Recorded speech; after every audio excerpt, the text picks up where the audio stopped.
kind of came out of nowhere. Was it really sensible to just go along with it?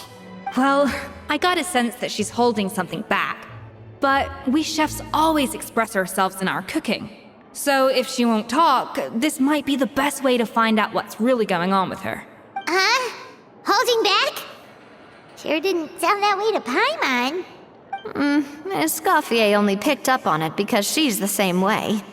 Always closed off, never letting you know what she really thinks. That's patently false, at least where your macarons are concerned. I've been nothing but truthful with you about the disgraceful amount of sugar you use. Okay, that's one case where you can keep your thoughts to yourself. Oh, that? Well, it's not so much a recipe book as a diary of Modeste's adventures. Back in the day, he and his good friend Savelli explored far and wide, partly adventuring, partly looking for new ingredients and developing new recipes. Their creations had an enormous influence on the course of Fontaine cuisine, turning it into a much more vibrant and diverse scene. For instance, legend has it that the original Gâteau de Bourg was made using a special secret ingredient that Modeste discovered on one of his adventures. So rare was the ingredient that they could never make more than 16 slices of the cake per day. But everyone who tried it claimed that it was one of the most blissful and invigorating things they had ever tasted. Modeste and Savelli went on to found the original Hôtel de Bourg, which catapulted them to stardom in Fontaine's culinary world. Especially Modeste. He was hailed as a once-in-a-generation genius, and over time, the recipes from his adventure log became known as the Codex de Bourg. Ah, Paimon's heard this kind of story before. Armed with the Codex, the Hôtel de Bourg took its rightful place as the finest restaurant in the land, serving those recipes for centuries to come. Something like that? What? No, of course not. Cooking is a constantly evolving art form. How could any restaurant survive if they only served food that was popular last century? Anyway, never mind centuries. Savelli and Modeste parted ways not even 10 years after their rise to fame. Then, Modeste passed away while he was still in his prime. And that was it.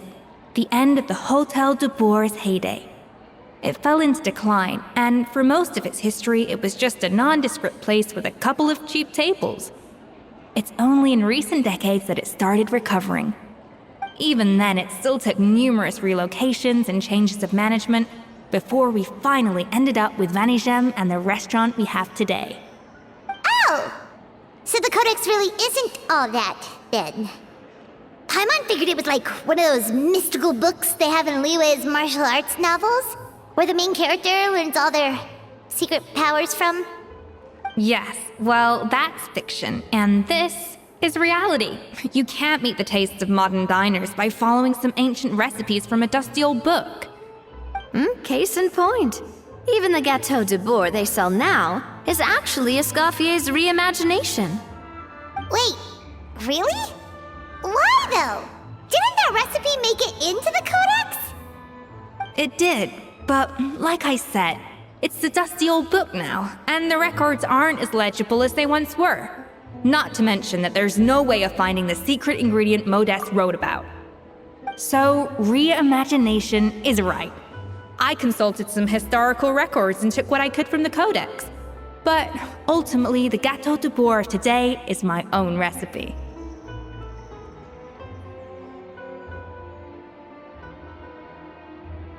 As for why we gave it the same name and kept the tradition of only selling 16 slices a day, well, you've got Vanigem's business sense to thank for that.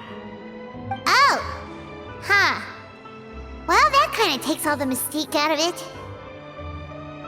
Hey now, it might not be the original Gâteau de Bourg, but it's still the most delicious cake in Fontaine today. And who knows, maybe Escoffier's version is more suited to your palate.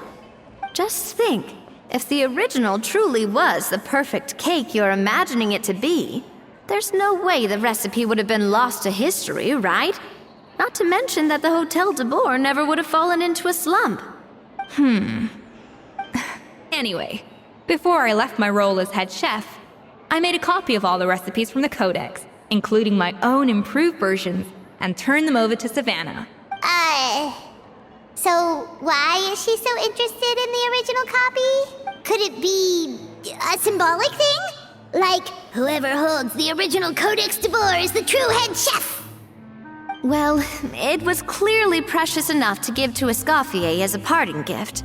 Meanwhile, Savannah only got a copy. Maybe from her point of view, it's like management doesn't truly see her as being worthy of the role. You think so? The only thing is, it was her suggestion to gift me the original in the first place. Well, a joint decision by her and Venegem. But still. What? Huh. Guess she's had a major change of heart since she became head chef. Yeesh. Who knows? We could speculate forever. Better to just let our ghetto do the talking. It means besting her in this bake-off, and then getting her to explain herself, even if I have to beat it out of her with a spatula. However much she's changed since we worked together, I believe that she still has her chef's pride. And if she respects the art, she'll respect the outcome of our contest. Well, I'm confident that you and your spatula can get justice for Froment.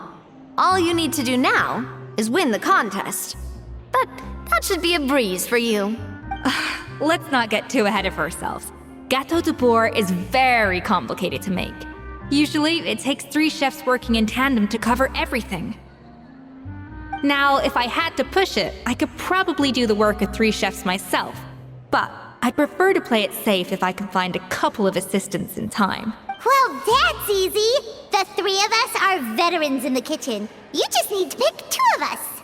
Well, I have heard the Traveler is an accomplished cook, as well as a warrior. But be warned, I will hold you to exceptionally high standards.